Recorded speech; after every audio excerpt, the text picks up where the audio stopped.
Oi, gente. Boa noite. Todas as pessoas que estão chegando. A gente hoje vai ter, né, a tradução com Libras, né, acessível em Libras, que o Alon Maurício vai fazer para a gente. Eu agradeço aqui o Alon pela disponibilidade, o Alon do Diverse Libras, enfim, pela disponibilidade. Por conta disso, eu vou ter que tirar, né, os comentários para vocês virem o Alon, conseguirem enxergar o Alon. Assim que o Silvio chegar, eu vou desativar os comentários para facilitar. E agradecer novamente aqui a disponibilidade do Alon, porque é fundamental, né, que a gente tenha acessibilidade em Libras. Nos nossos eventos presenciais antes, né, da pandemia, a gente sempre tinha intérprete em Libras. Então a gente agradece bastante de ter aqui a disponibilidade do Alon para nos apoiar. Esperar aqui o Silvio chegar. Hoje a gente vai conversar sobre racismo estrutural. Beijo, Camila, beijo pro Acre, um beijo grande, pessoal do Acre. Hoje a gente vai conversar sobre racismo estrutural. Racismo estrutural é o quarto título da coleção Feminismos Plurais. Foi lançado em 2018, escrito pelo brilhante Silvio Almeida, que é jurista, né, enfim, professor, doutor do Mackenzie, que atualmente está como professor convidado na Duke University, né, nos Estados Unidos, na Carolina do Norte. Vamos ver se o Silvio já chegou aqui. Não, vamos esperá-lo. Bom que assim vocês vão chegando, dá tempo de vocês irem chegando para o nosso papo.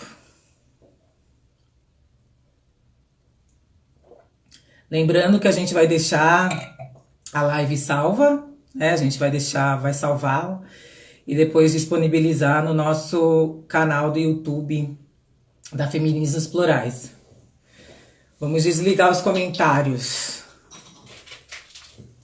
Conforme eu disse. Oi, Pai Rodney, sua bênção. Gente, muito obrigada, tá, por todo mundo. Eu vou só tirar os comentários para as pessoas conseguirem enxergar aqui o nosso querido Alon, tá? Vou desativar, faltando 15 minutos para o final da live eu ativo novamente. Pronto. Desativei os comentários para a gente conseguir enxergar o nosso querido Alon. Vamos ver se o Silvio já chegou. Ainda não. E a gente também pode pensar depois, né, fazer um sorteio do livro do Silvio, Racismo Estrutural, né, para todo mundo que seguir a página do Diverse Livro. A gente pode pensar, pois também doar livros para o projeto. A gente tem alguns aqui. A gente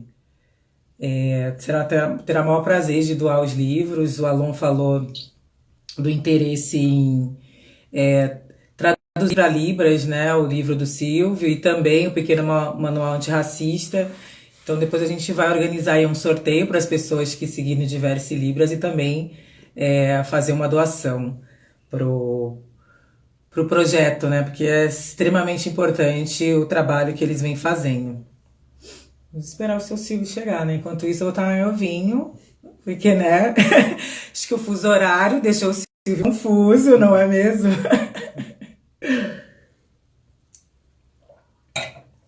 Para essa aula, né, gente? Porque na verdade essas lives que a gente tem feito,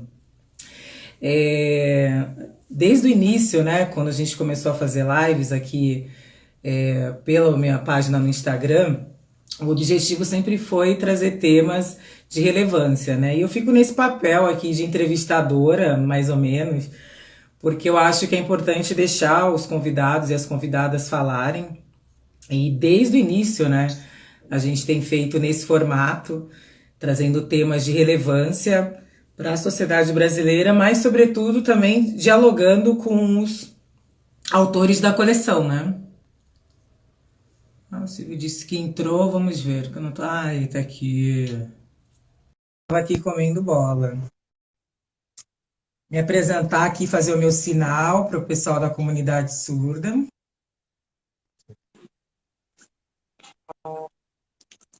Olá, Silvio. Oi, Lígia, tudo bem? Dá para ouvir aí? Deixa eu ver se Dá eu para ouvir melhoro a luz aqui. bem? Só um instantinho que eu vou tentar melhorar a luz aqui. Peraí. Ah, Vê se está melhor agora. Não sei se eu melhorou acho que. muito. Ah, não, Tá melhorou, melhor? melhorou. Deixa eu abrir mais aqui, peraí. Tem que ficar iluminado, né? É, abrir um pouco mais a janela aqui. Agora sim. Só um minutinho, gente, que a gente está aqui nesse modelo novo. Vamos aumentar um pouquinho o Alon aqui. Vamos lá. Aham, ficou melhor. Como é que você está, querido, aí nos Estados Unidos, professor convidado da Duke Uhum. University? Como é que você está nesse momento de pandemia? Não, tudo bem. Em primeiro lugar, é prazer falar contigo, revê-la, falar com as pessoas também que agora nos assistem.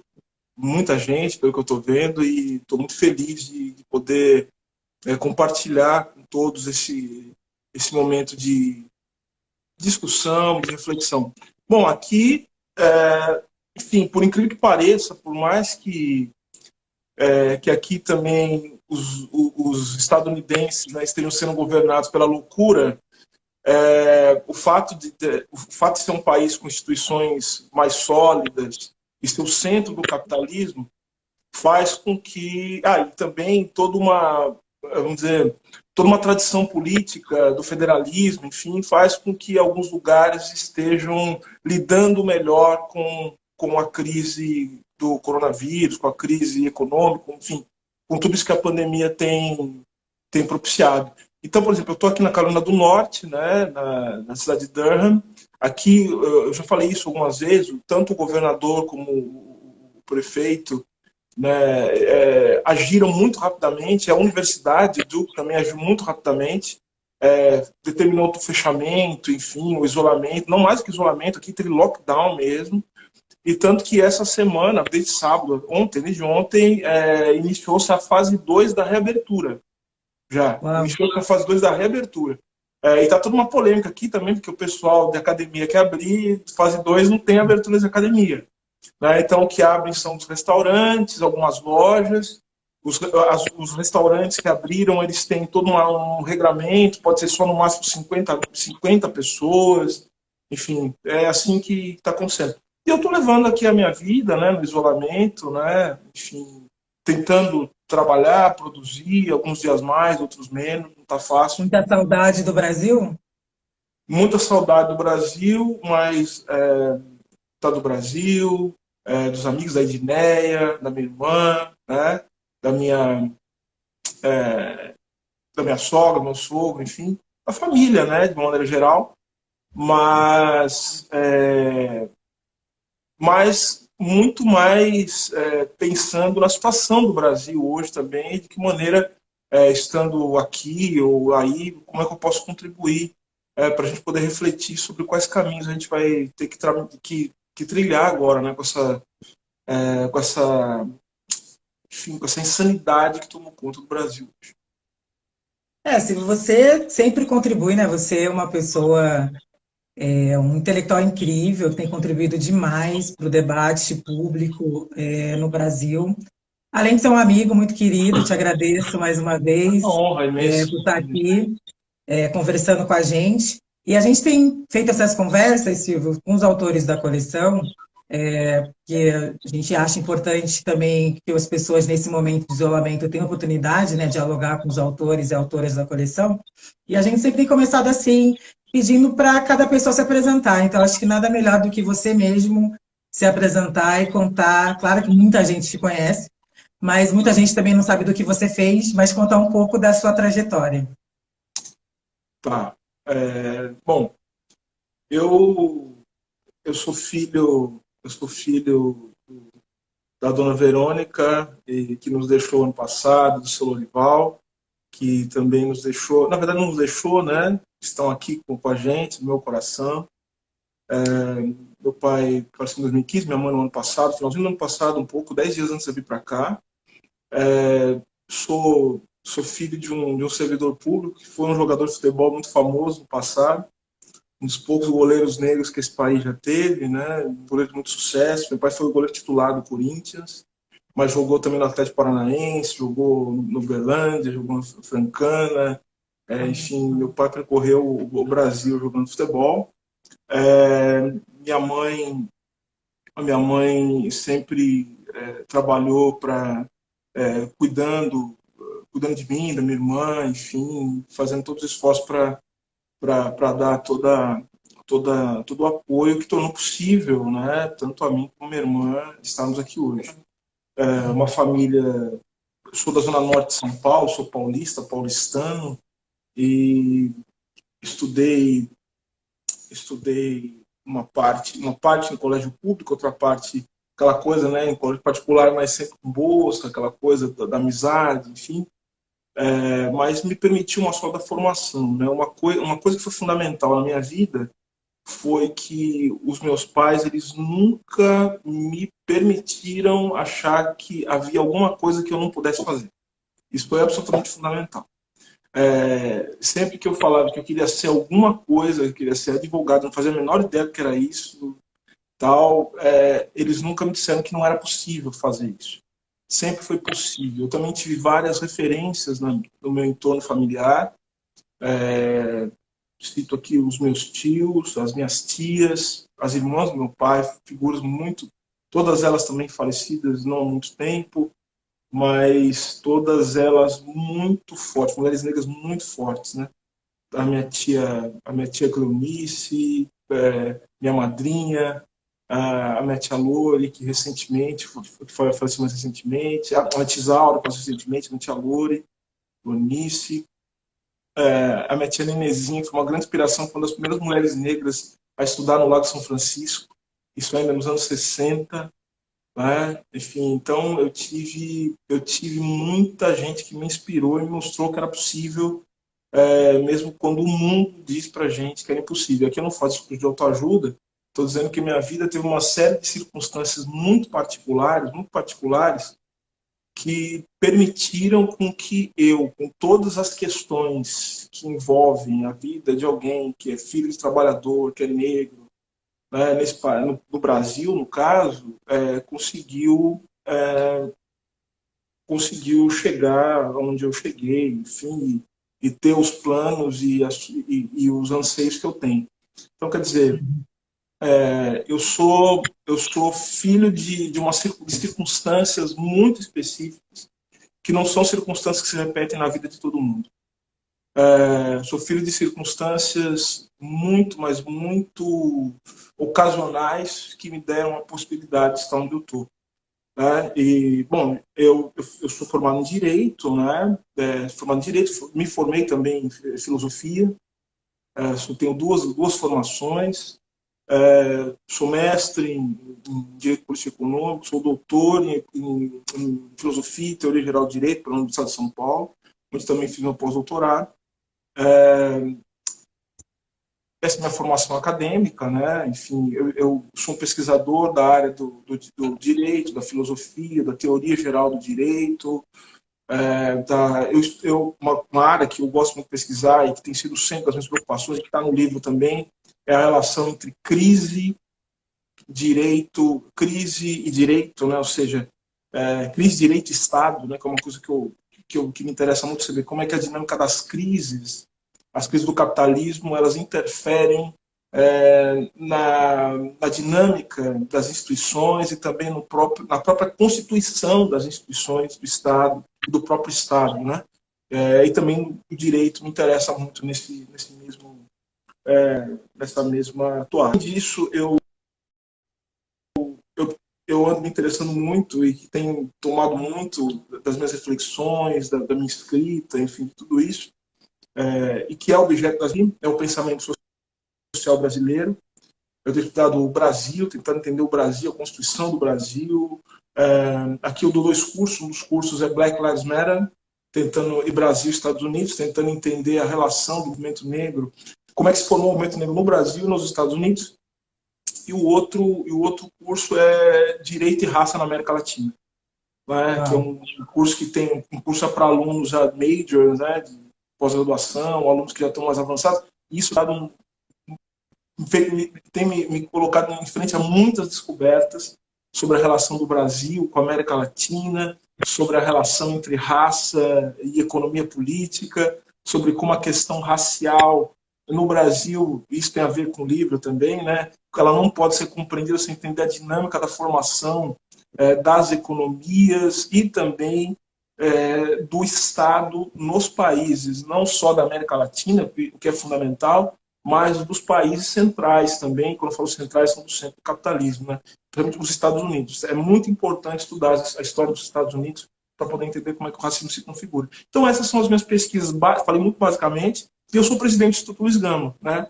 Além disso, né? Sou presidente do Instituto Luiz Gama, o que me dá muita honra, enfim, e muita responsabilidade também de presidir essa instituição que carrega o nome de um dos grandes homens, né? Uma das grandes figuras da história do Brasil.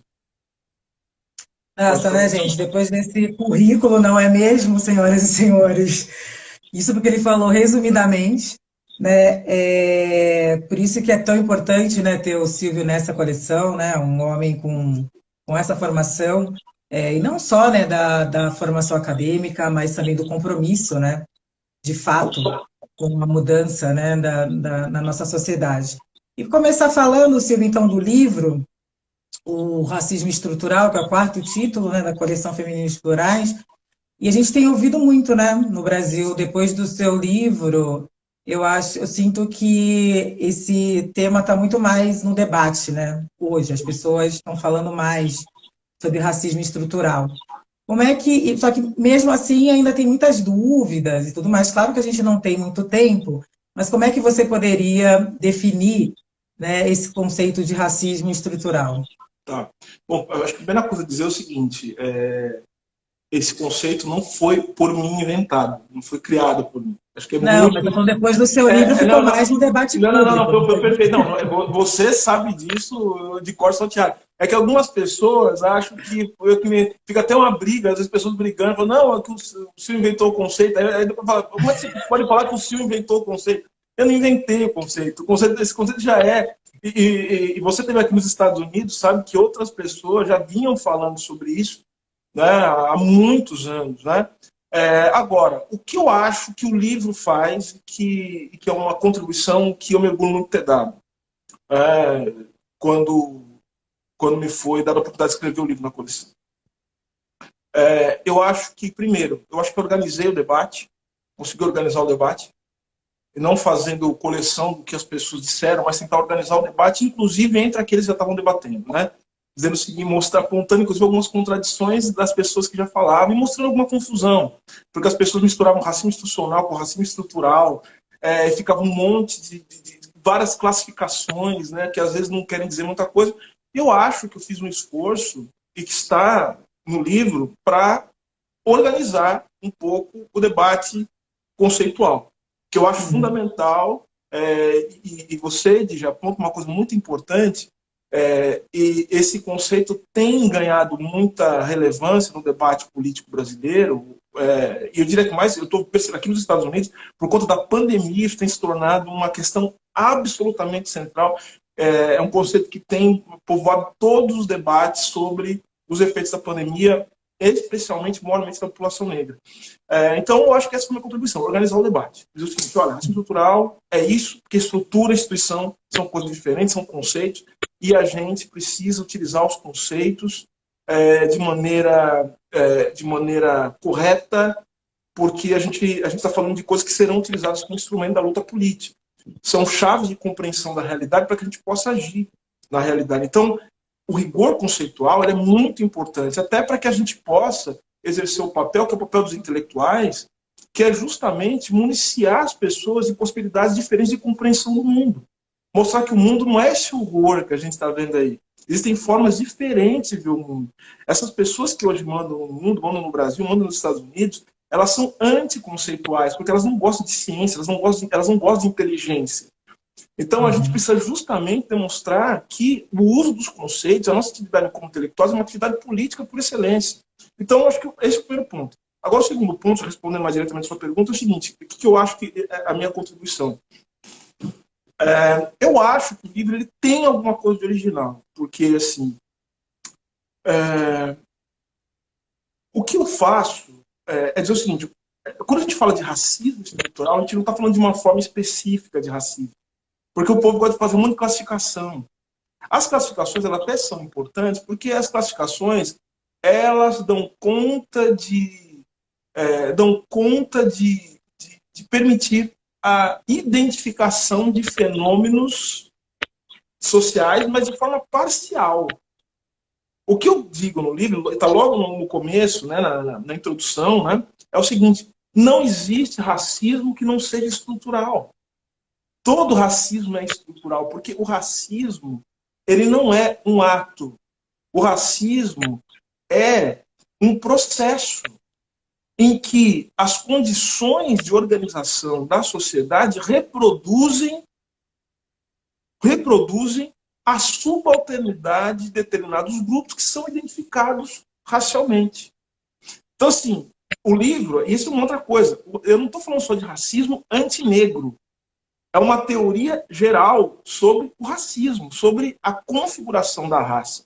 O que significa que os considerados brancos, eles estão incluídos nesse processo, porque você não tem possibilidade de o branco ficar fora desse processo, porque o branco também ele é racialmente constituído dentro desse processo. Então, o racismo, enquanto um processo de reprodução de condições sociopolíticas, e eu estou falando aqui de economia também, ele cria os negros e os brancos e os coloca em posições antagônicas dentro da estrutura social.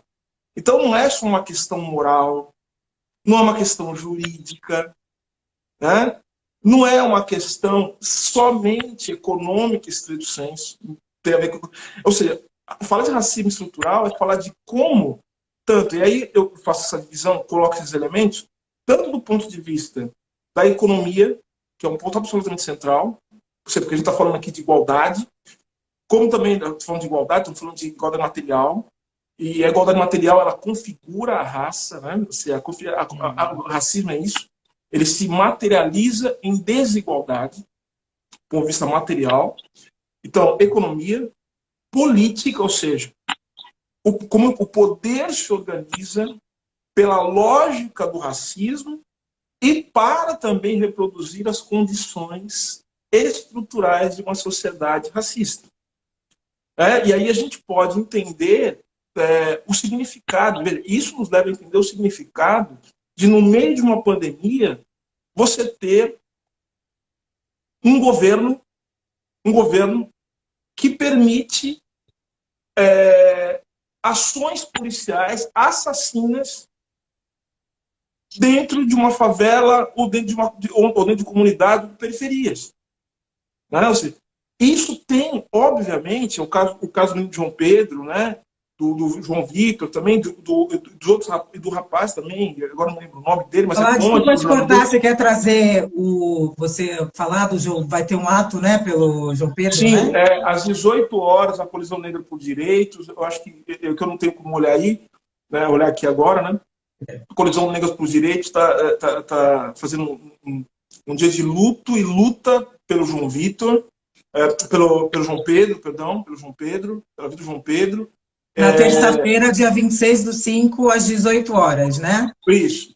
Utilizar as hashtags Vidas Negras Importam, parem de nos matar. Eu posso depois colocar nos stories para as pessoas verem depois. Colocaremos nos stories. Porque isso, por exemplo, isso é uma face do racismo estrutural. Né? Isso é uma face do racismo estrutural. Então, o racismo estrutural não é uma coisa que você... É o que eu falo no começo do livro. Esse livro não é um livro sobre racismo, especificamente. Esse é um livro de teoria social. Ou seja, não é possível analisar sem entender a importância, a relevância da questão racial um caso como esse, que é o caso do João Pedro. Não dá para entender a atuação das forças do Estado no meio de uma pandemia sem entender também como a raça, e eu falei aqui, falei de economia, falei de política, mas como a raça também ela constitui o nosso imaginário social, a nossa forma de dar sentido para o mundo e que permite que nós estejamos levando uma vida normal diante de um absurdo como esse, que é de um menino de 14 anos ser assassinado dentro da própria casa. Seja, isso é uma coisa que a gente tinha que parar o país e exigir imediatamente a responsabilização das autoridades. Mas o que nos faz, portanto, naturalizar e normalizar a morte do corpo negro, a entrada em territórios também que são considerados territórios negros, porque o negro também é uma criação territorial, não lembrar disso. Né? Ou seja, não é só a cor da pele que nos constitui como negros, mas é justamente o fato de que nós somos criados a partir de um território. Estar naquele território nos faz negros. Sair daquele território nos coloca como estranhos dentro de um território que não é o território, que é o território em que nós temos o direito, entre aspas, de estar. Então, esses aspectos são importantes.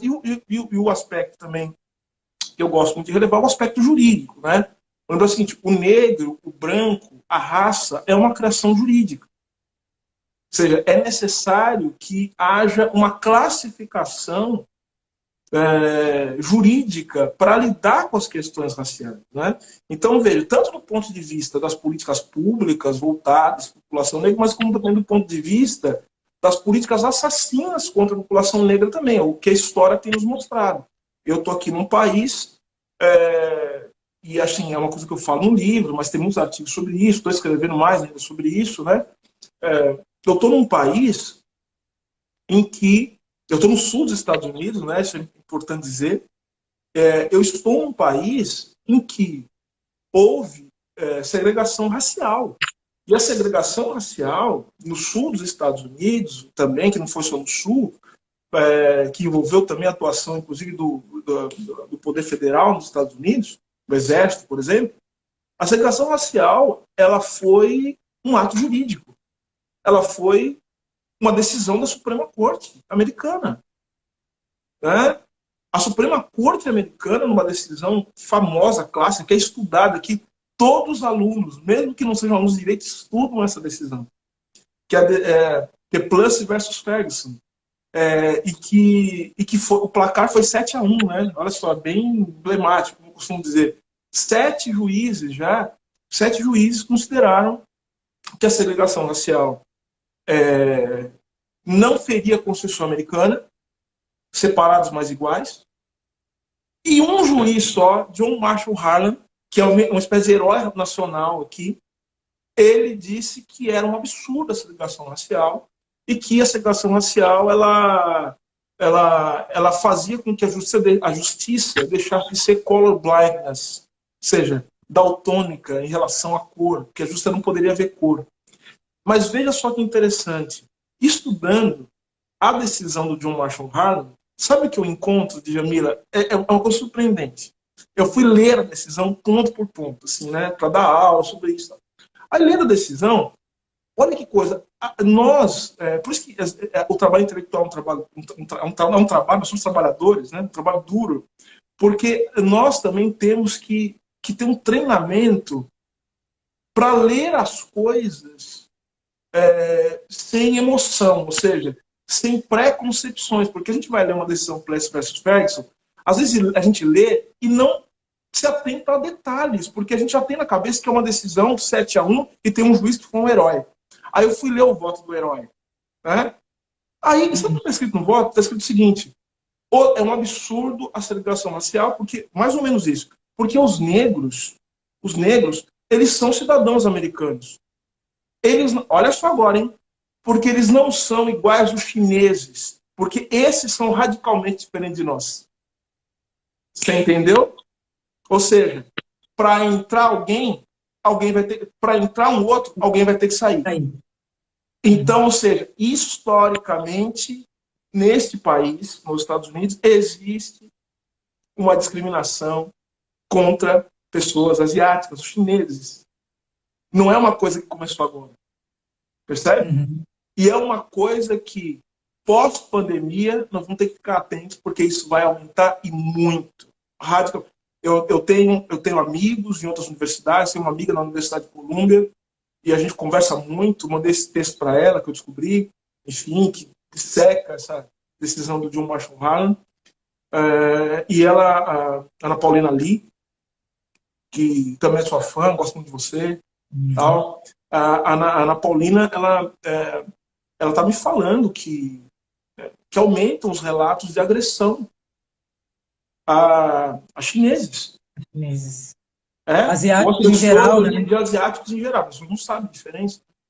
Então, ou seja, então fala de racismo estrutural é tentar entender como essas estruturas que a gente chama de ódio são de ódio, mas às vezes também não são apenas de ódio puramente dito, porque não é necessário mobilizar esse tipo de sentimento para que o racismo continue funcionando. O racismo, por ser estrutural, ele funciona também para além das nossas, vamos dizer assim, para além do nosso conato, da nossa vontade, da nossa. Ele não precisa disso. Às vezes, o calar-se diante de um mundo que funciona numa certa normalidade já é suficiente para que o racismo possa reproduzir. Brilhante, Silvio. E para as pessoas que estão aqui assistindo, nossa, 2.000 e tantas, é um recorde. E que vão falar, mas você está falando dos Estados Unidos que teve segregação legal, mas no Brasil não teve. No Brasil é diferente. O que você diria? Queria que você falasse um pouco também dessa relação da Então, escravidão no Brasil, enfim, porque tem muita gente que está aqui assistindo a gente que não tem essa leitura, né? Enfim, para jogar mesmo para o básico, para essas pessoas que vão usar esse tipo de argumento. então assim, o livro ele coloca exatamente esses pontos, né? Ou seja, o racismo, se a gente olhando do ponto de vista teórico, ele não se reproduz, ele não consegue ser um processo de produção de subjetividades racializadas se não houver que eu posso chamar de uma maquinação estrutural, né? Ou seja, se não houver a criação de relações estáveis que deem condição para que os sujeitos possam se auto-identificar enquanto pertencentes a uma raça. Então vamos lá. 4 condições que eu considero fundamentais para que haja racismo, falando mais diretamente. Tem que haver uma relação dessa produção de indivíduos, de raça, tal, com a política, com o direito, com a economia e com a ideologia. Em outras palavras, é necessário que o sistema político atue para produzir a racialização, Estado em especial, e ele vai fazer das mais diferentes formas, ou seja, o Brasil, aí vamos lá, pegando, que fala, mas o Brasil não teve isso. Como não teve isso? O Brasil teve escravidão. Não tem escravidão se você não tiver a participação direta do Estado. Como é que você vai reproduzir as condições de escravidão? A escravidão precisa. E depois da escravidão, o Estado brasileiro, para lidar com. Porque uma coisa é a escravidão. Acabou a escravidão, acabou o racismo. Não, aí começa o racismo estrutural, porque o racismo vai se estruturar em outras bases. E aí a coisa vai ter que ser mais sofisticada. Como é que o Estado brasileiro se configura? É um Estado, primeiro, do ponto de vista econômico, um Estado muito restrito a determinados interesses, né? Ou seja, é o interesse de uma burguesia agrária, principalmente, na Primeira República, e você tem que lidar com aquela massa enorme de trabalhadores, a maioria desses trabalhadores negros. Então, o que do ponto de vista da ideologia, o que se configura? Que depois vai passar pelo direito também. O racismo científico. Percebe? Uhum. A escravidão não precisa de racismo científico. Precisa de racismo científico depois que acaba a escravidão. Principalmente para racionalizar, inclusive, o funcionamento das instituições. A Lili Schwartz conta muito bem isso no livro dela, Espetáculo das Raças, a professora Lili. Então, você tem uma reconfiguração da atuação do Estado para dar conta de reproduzir as subjetividades racializadas agora num período que não é da escravidão. Ou seja, você criou a subalternidade da raça em outros parâmetros.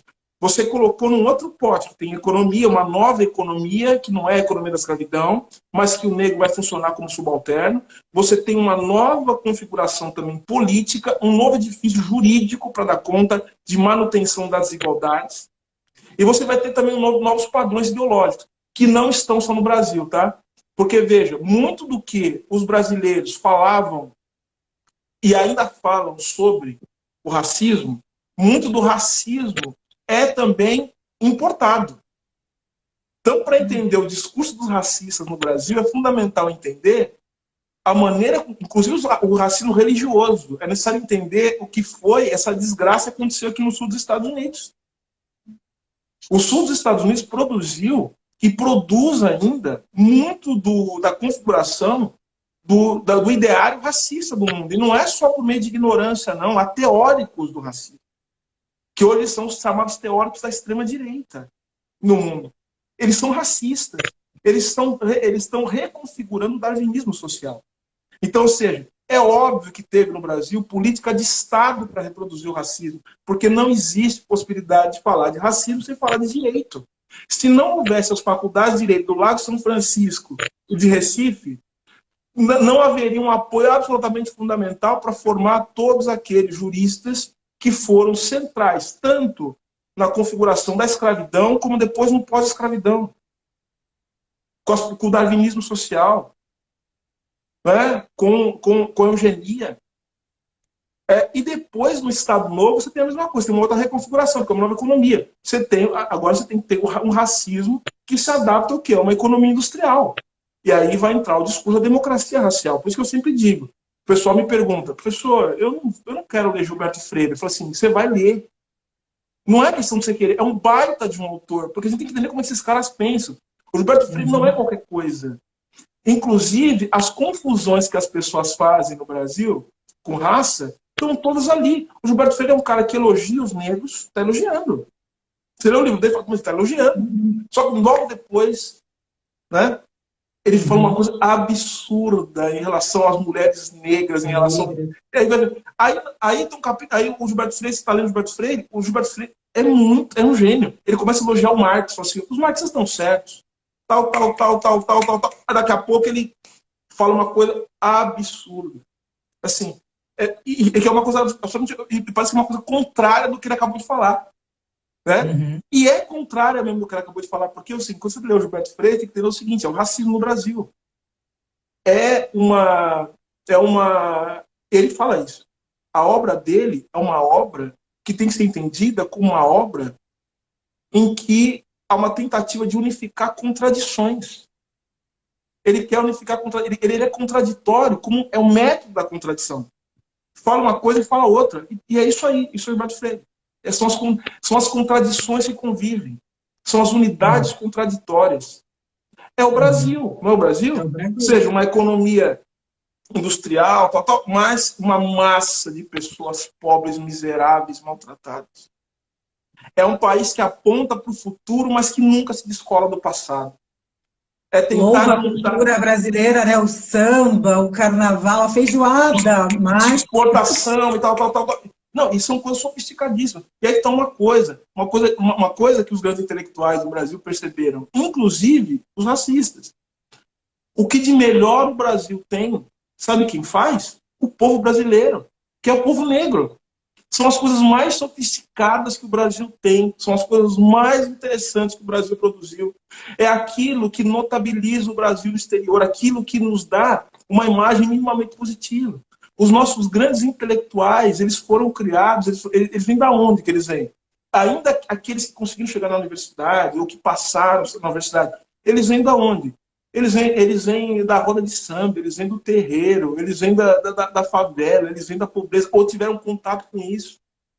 Né? Vocês são os grandes pensadores, os grandes intelectuais brasileiros, aqueles que de fato contribuíram para o Brasil. Você tem um descolamento no Brasil muito interessante, que é o que a elite, o que a gente poderia chamar de elite em termos sociológicos, são aqueles que pensam no Brasil, não tem poder político, né?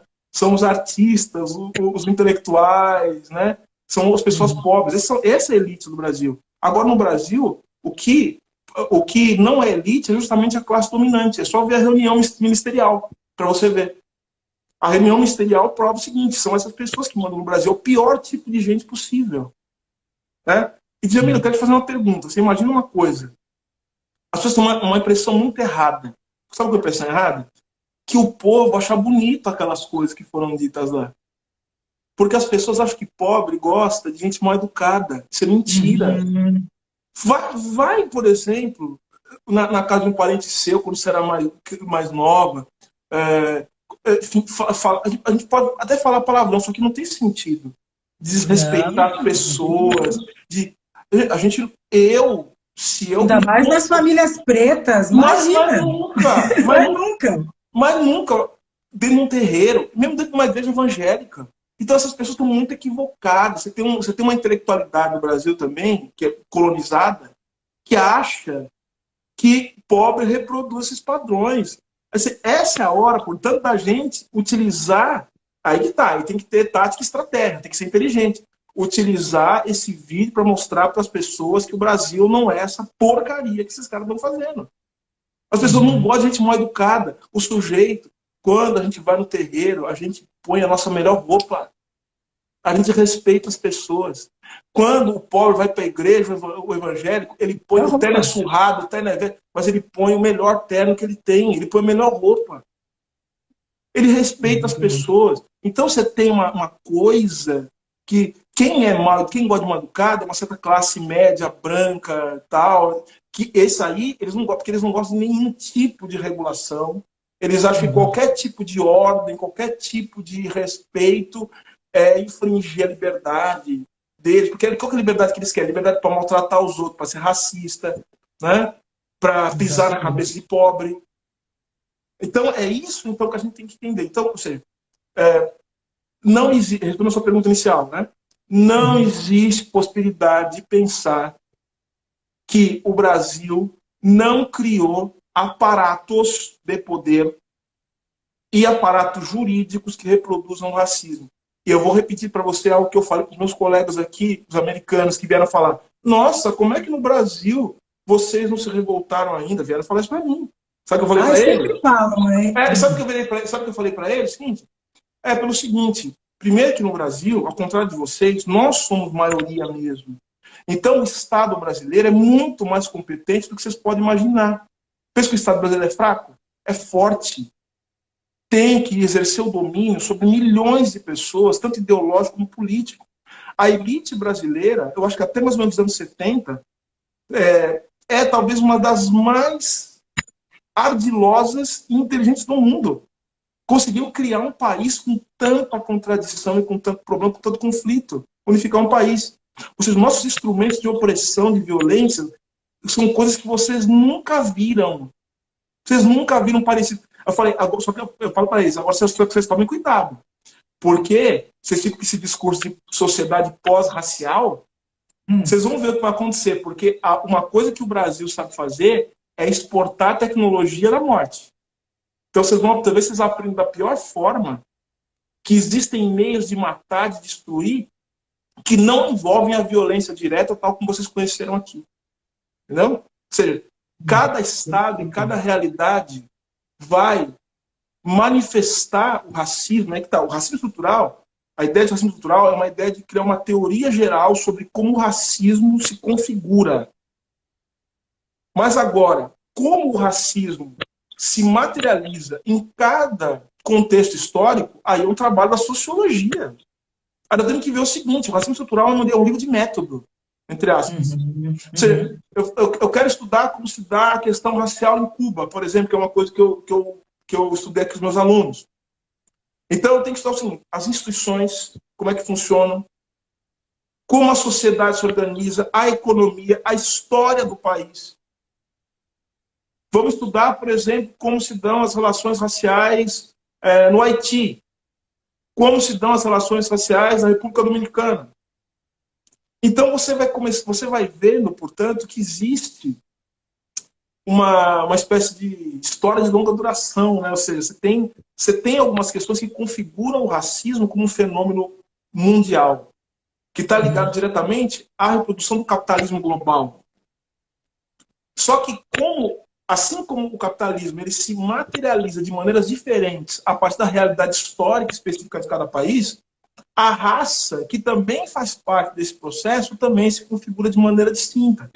E aí aquilo que eu Aproveitando, pode cortar, aproveitando que você está falando isso, é importante, você tem feito um debate fundamental, né, Silvio, da economia, dizendo quem está estudando, falando de economia, mas não está falando de racismo, não está fazendo direito. A gente aqui no Brasil tem uma série de pessoas que deslocam essas duas realidade. Você poderia falar por que que não tem como a gente falar de economia no Brasil sem falar de racismo? Eu acho que ainda tem uma certa dificuldade em alguns setores aí no Brasil para entender, É, aqui no Brasil para entender. não, e é difícil, porque assim, o Brasil é mais espantoso, mas até falar da economia na Europa. Né? E sabe o que é o mais engraçado? Se você pegar todos os grandes economistas, todos eles estão preocupados de alguma maneira com a questão racial, ainda que de maneira indireta. Todos, estou falando inclusive dos clássicos.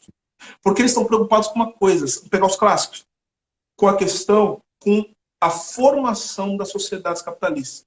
E a formação das sociedades capitalistas, nós sabemos muito bem, se dá por um processo que chama de acumulação originária, que é o colonialismo, assim, falando em outras palavras.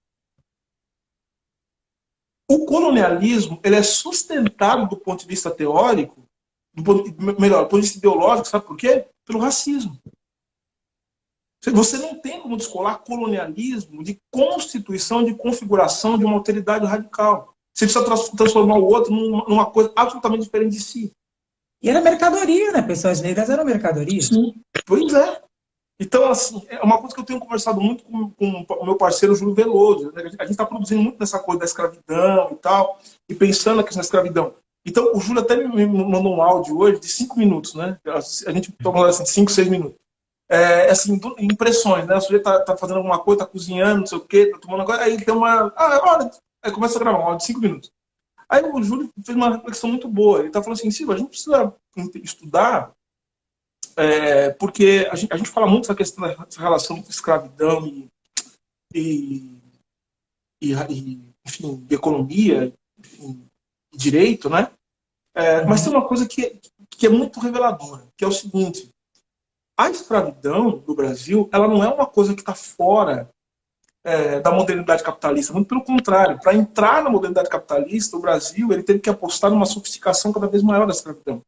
Por isso que você tem que ter um trabalho muito, mas muito bem azeitado de juristas, teóricos, economistas, filósofos, para a transformação do outro em mercadoria. Só que tem uma parte que é difícil transformar em mercadoria, porque no final das contas você tem um ser humano ali. E aí vai entrar toda a criatividade dos juristas para tentar dar conta, inclusive, desse espaço que fica entre a transformação total do outro em mercadoria e a sua humanização.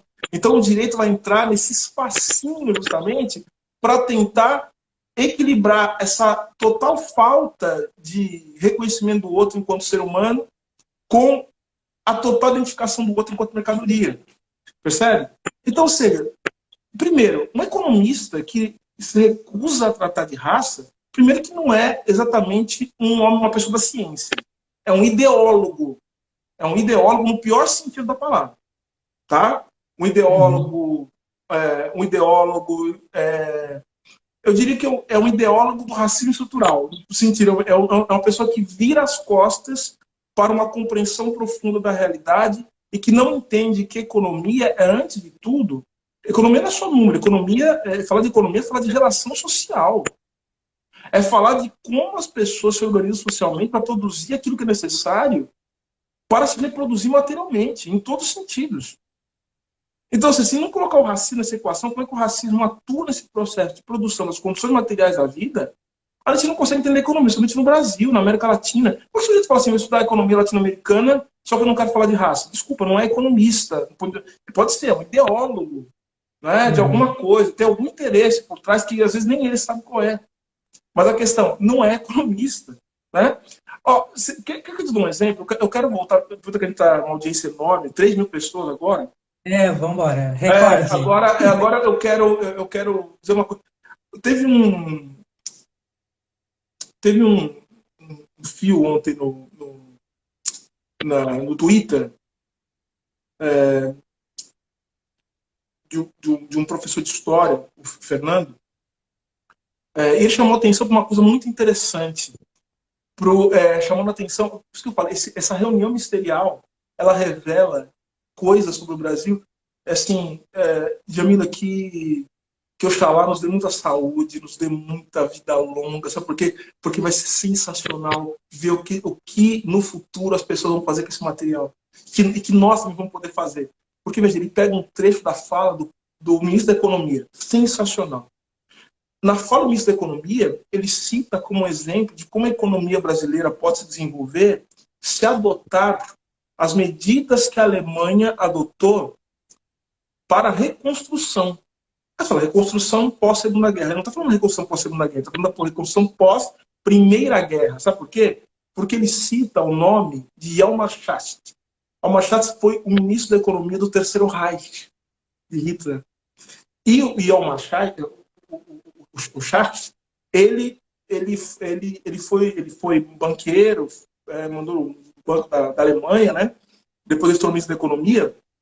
E ele implantou as chamadas frentes de trabalho. As frentes de trabalho eram frentes cívicas de trabalho que faziam com que os jovens recebessem, em vez de receber alguma coincidência, recebessem um salário que era menor que o salário mínimo, e eles se embrenhavam civicamente na construção de estradas, no trabalhar em nome do povo alemão, essa coisa toda.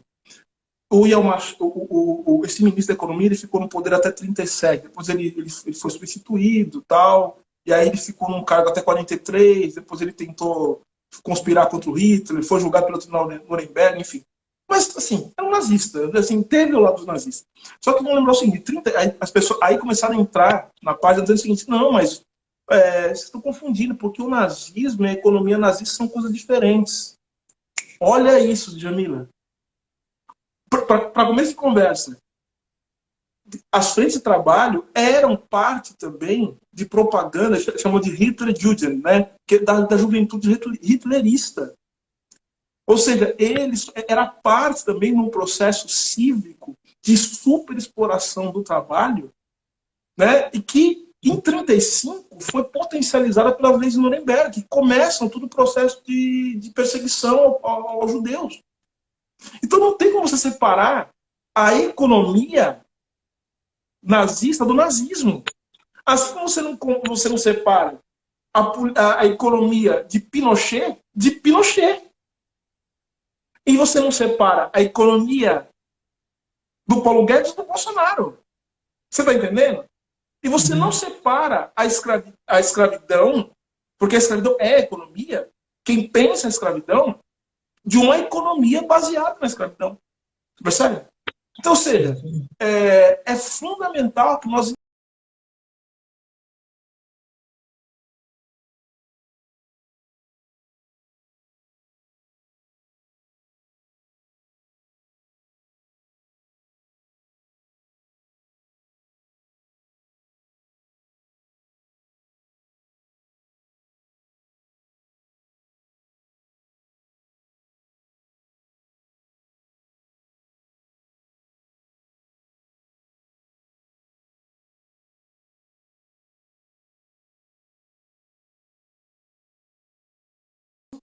que faz com que as pessoas naturalizem a existência, não é naturalizar a existência de preto, mas naturalizar a existência de raça. Uhum. E, do outro lado, a gente também não pode deixar de pensar numa transformação econômica.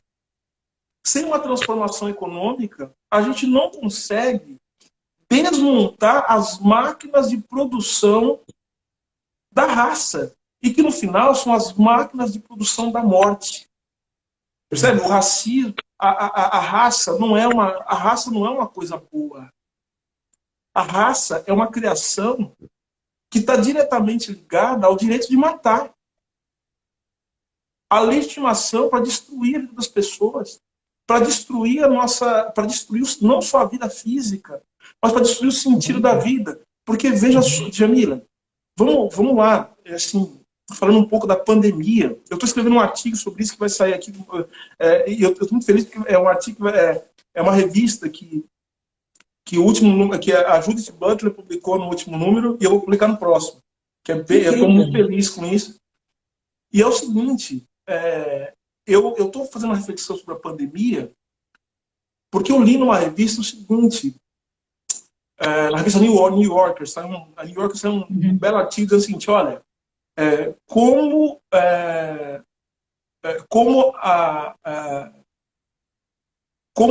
a pandemia, ou melhor, como o racismo ele acaba tornando ainda mais grave a pandemia, como ele como ele potencializa a pandemia. Eu estou escrevendo um artigo para dizer o contrário. Eu quero dizer o seguinte, não que está errado isso, mas eu quero avançar na reflexão para dizer o seguinte: como a pandemia produz o negro e o racismo. Em que sentido que eu estou querendo dizer isso? A pandemia, ela tem também esses 4 aspectos que são próprios do racismo estrutural. Porque a pandemia, ela é um ato jurídico, porque não tem pandemia na realidade. Né? O celular acho que caiu do... Ah, não, deu certo. Não. Deu certo. Então, a pandemia é um ato jurídico. Tá? Ele é um ato jurídico.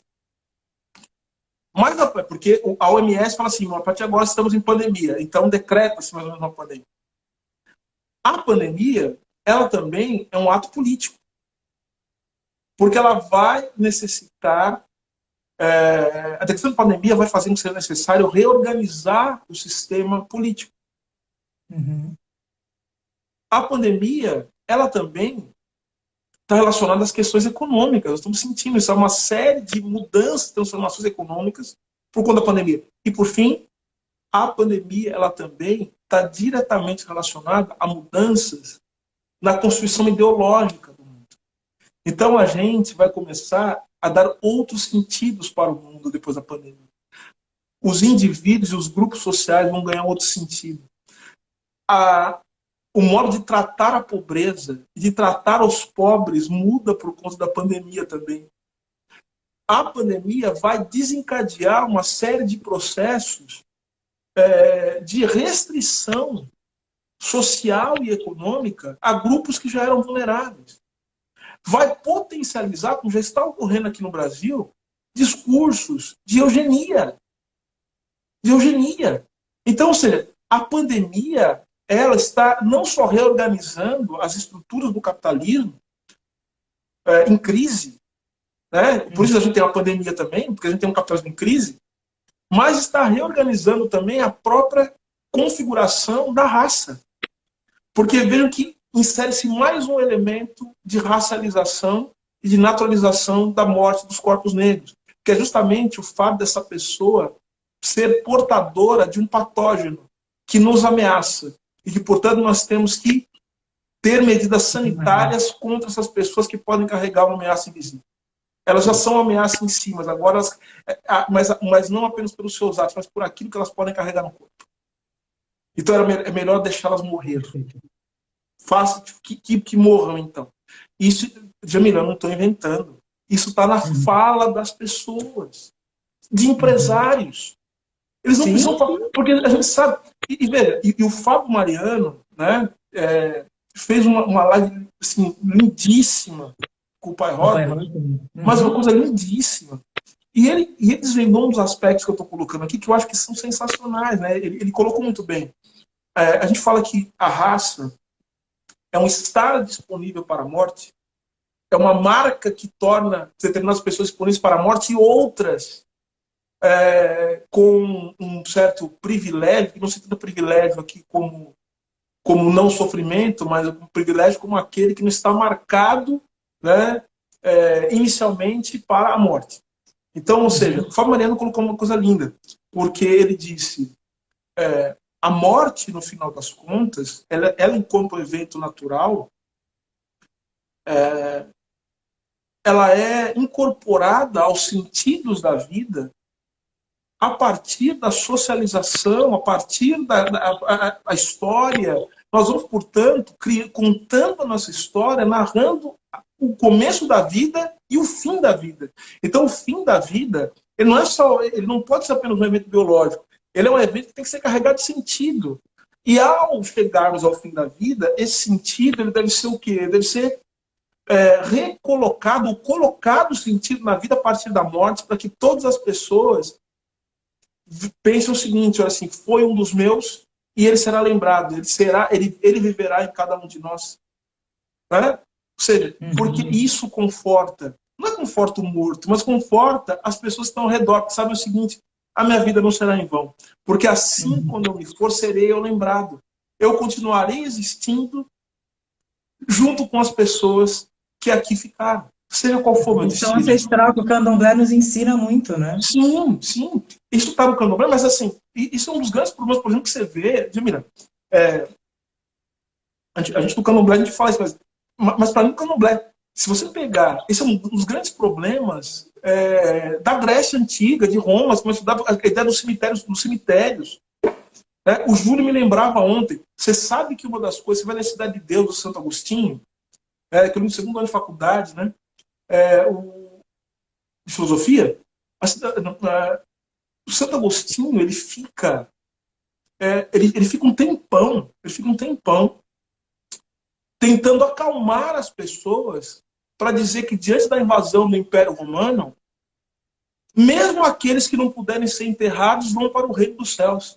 Ele fica acalmando as pessoas, porque as pessoas falam assim, gente, eu não vou ser enterrado, então eu não vou ser cremado, eu não vou ser, o que vai acontecer comigo? Ou seja, né, só enterrado. Aqueles que não tiveram os rituais fúnebres, mesmo eles não. Ou seja, você precisa desse alento. Então, o que está acontecendo hoje? A pandemia ela tá tirando a dignidade da morte. As pessoas estão sendo enterradas em vala comum. E dos ritos também, né? É o rito. O rito é que dá o sentido para as coisas. Sim. Então, assim, é um arrancar da vida, mas não é da vida biológica só, é do sentido da vida. Porque você está arrancando a vida de quem está vivo. Uhum. Porque você não consegue fazer com que as pessoas tenham uma relação direta, né, se conectar com as pessoas que elas amam, que elas amaram, que agora já não estão mais. Elas não conseguem sentir a falta, né? Elas não conseguem sentir a partida, por isso não conseguem sentir ou ressentir a presença. Você percebe? Então, mas por que eu estou dizendo isso? Porque isso não é uma coisa de pandemia, isso é uma coisa também do corpo negro. Os desaparecimentos, os assassinatos. Porque vejam só o que aconteceu com o João Pedro. Ele tomou um tiro e o corpo dele ficou 17 horas. O corpo dele ficou 17 horas desaparecido. Desaparecido, a família. É o desaparecimento. O corpo negro é o corpo que pode sumir. E que ninguém dá falta. Sabe o que eu lembrei da minha tia? Minha tia que estudou lá de São Francisco. Sabe o que ela me falou?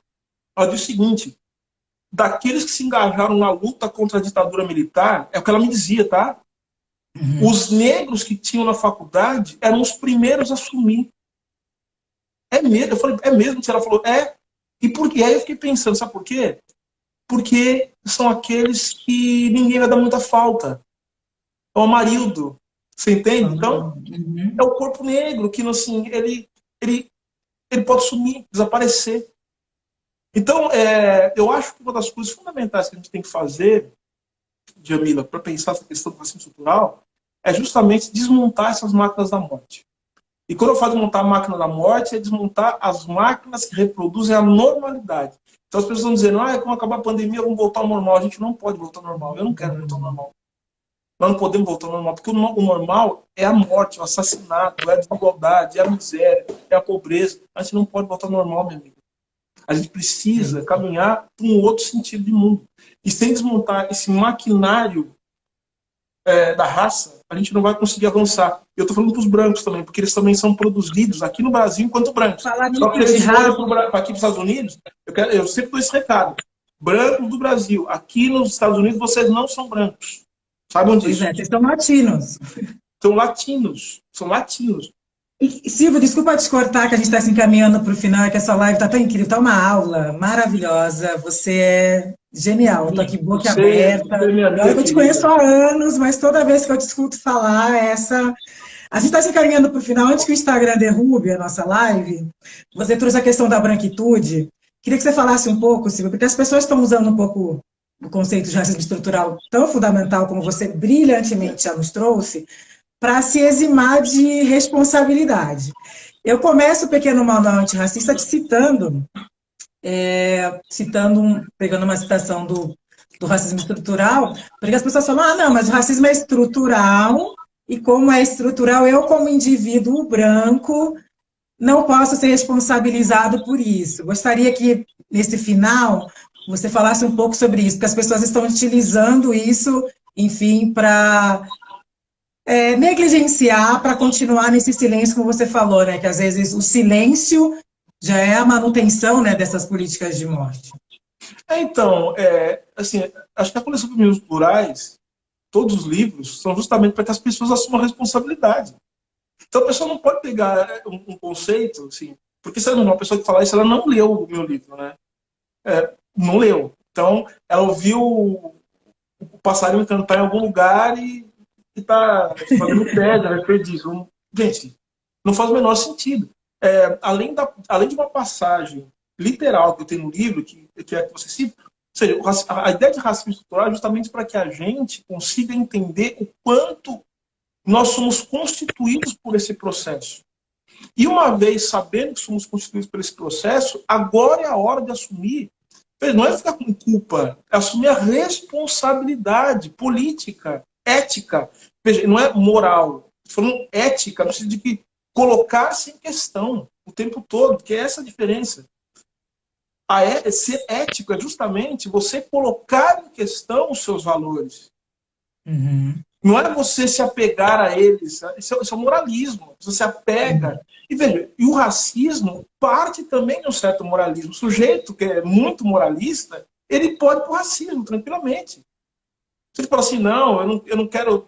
Eu não quero estar perto de negro, sim, porque eu acho que essa gente é uma gente que. Ele é um racista, percebe que ele está usando uma justificativa moral para não se relacionar com pessoas negras. Então, o moralismo é uma desgraça, o moralismo é assassino.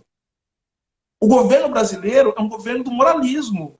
O governo dos Estados Unidos é um governo do moralismo. Ou seja, eles querem impor os valores. Você não viu a ministra dos Direitos Humanos dizendo o seguinte? Nós temos que entrar nas comunidades quilombolas porque eles estão educando os filhos deles com valores quilombolas. O que é isso? É um moralismo. O moralismo é assassino. Ele é epistemicida. Então nós temos que ser éticos. O que é o ético? O ético é justamente você colocar em questão os valores, abrindo-se para a escuta do outro. É isso que tem. Isso é ser ético. E tomar decisão a partir daí. E a responsabilidade mais do que ética é política. Ou seja, a pergunta é: o que fazer? O que eu tenho que fazer na minha vida para que eu me entenda como parte da desmontagem dessa engrenagem da morte, desse maquinário da morte que é a raça? Como é que eu faço isso? Então, ou seja, a pessoa que vira assim, fala assim, o racismo estrutural, ela não é uma pessoa que ela nem parece inteligente, né? Ela fala assim para parecer, mas nem parece. Ela simplesmente é irresponsável. Ela é irresponsável. Percebe? Então, o livro é para as pessoas, para que as pessoas tenham alguns caminhos para pensar em alto nível e para pensar de maneira clara, com clareza, né?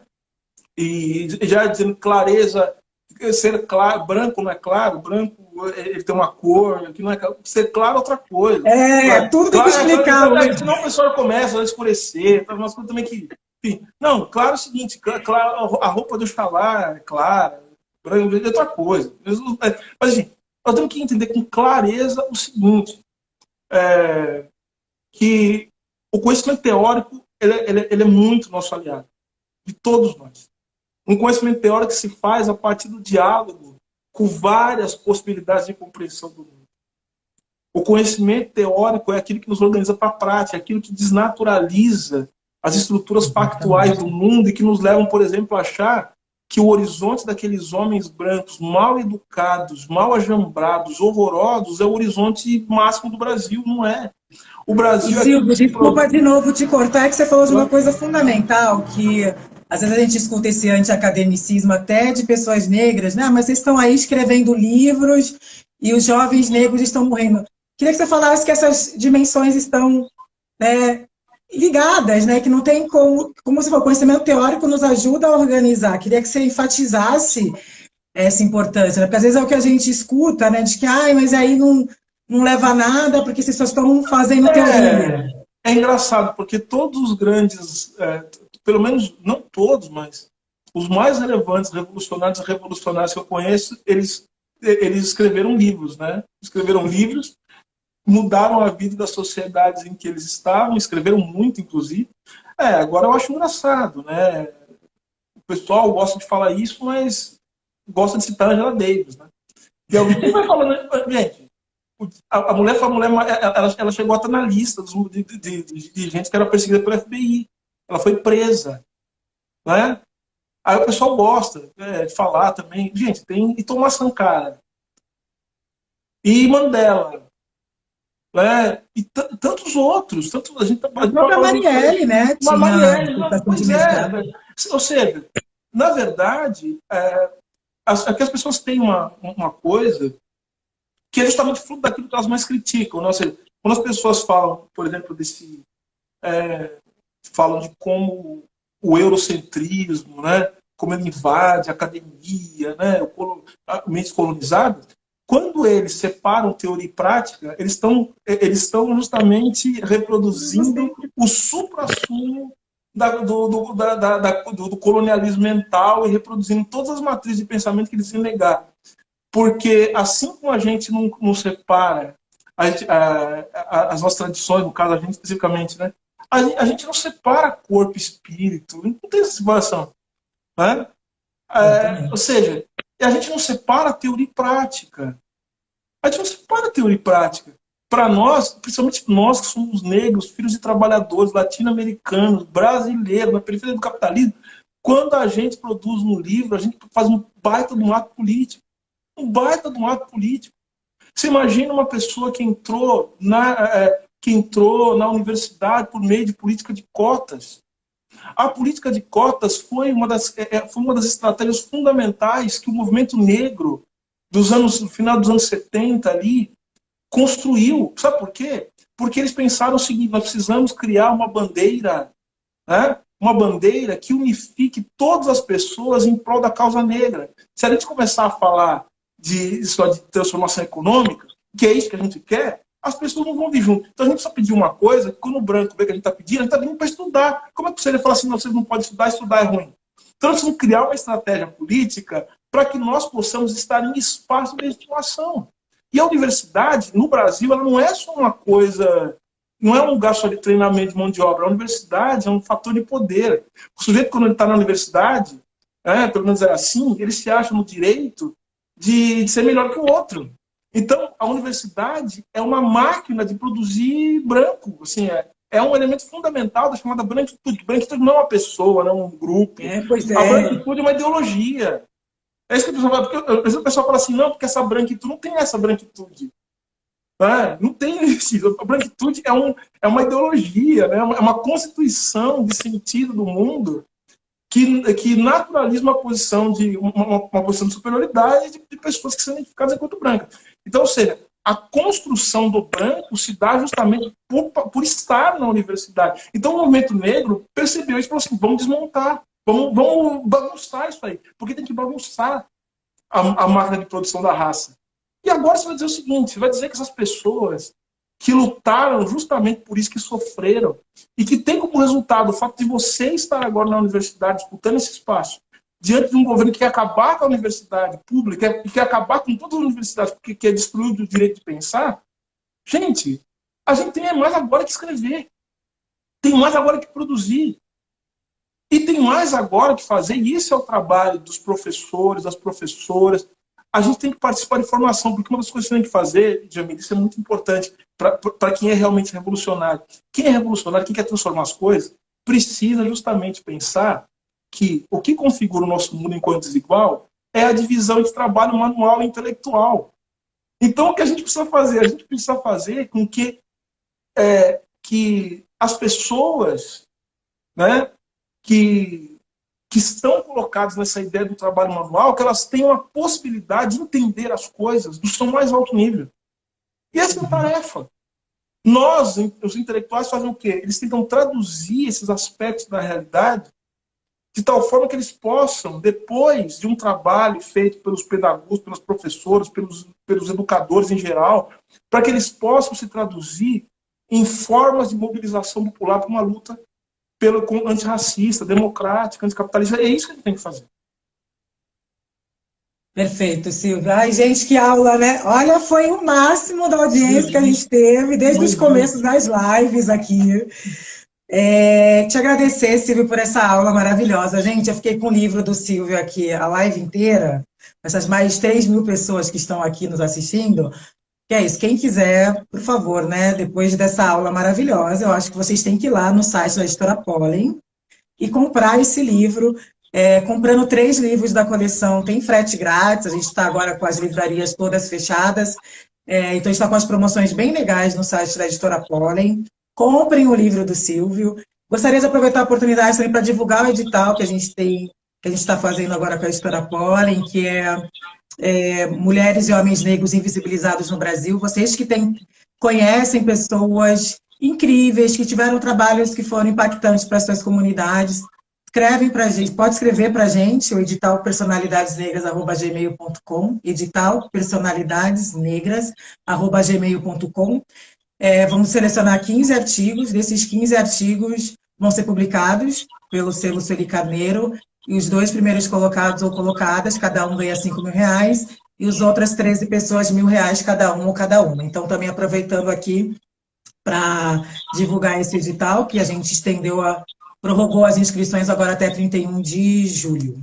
E, Silvio, te agradecer muitíssimo. A gente vai salvar essa live, para quem está preocupado, vai salvar. A gente está com o canal do YouTube da Feminismos Plurais, a gente vai divulgar na próxima semana. As lives com os autores e as autoras vão todas para lá. Eu acho que é importante. Mas, gente, compre os livros dos autores, comprem Racismo Estrutural, para se aprofundar de fato, né, como o Silvio trouxe aqui brilhantemente, nesse conceito tão fundamental para a gente pensar as sociedades. E, Silvio, só te agradecer, você sabe que você é meu irmão. Literalmente, né? Já era irmão, ainda é irmão de santo, tudo irmão. Agradecer o pai Rodney, que está aqui, agradecer a Paula Lima maravilhosa que eu vi, Carol Conká, Carol. Queridas, desculpa que eu não vou lembrar todo mundo que eu vi aqui, mas agradecer a todas e todos que acompanharam e deixar esses minutinhos finais, Silvio, para você, sim, fazer suas considerações finais, enfim, falar e dar um recado aí para as pessoas que você julgar importante. O que eu queria dizer é o seguinte, mal que eu tenho falado bastante, assim, nós todos estamos vivendo um momento muito difícil, eu sei que tem muita gente angustiada, muita gente está assistindo essa live e está passando por um momento bastante complicado, seja na vida, seja do ponto de vista afetivo, seja do ponto de vista material, seja porque está sofrendo, porque perdeu alguém, enfim, diante de toda essa loucura que o mundo, essa insanidade, né, que o mundo virou. Mas eu queria dizer o seguinte,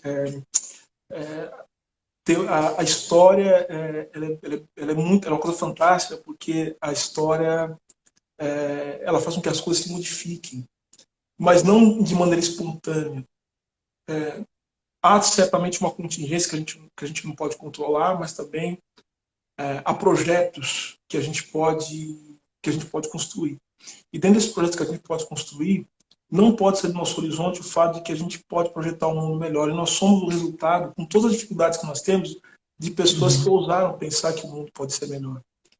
São os nossos pais, são os nossos avós, nossos bisavós, as pessoas que vieram aqui, muitas vezes no porão de um navio, acorrentadas, são os imigrantes que vieram aqui em situações difíceis. Ou seja, todos nós somos o resultado de pessoas que tentaram, com todo esforço, e mesmo que não foram pessoas da nossa família, mas pessoas, muitas vezes, que nós nunca conhecemos, tentaram fazer desse mundo um mundo melhor.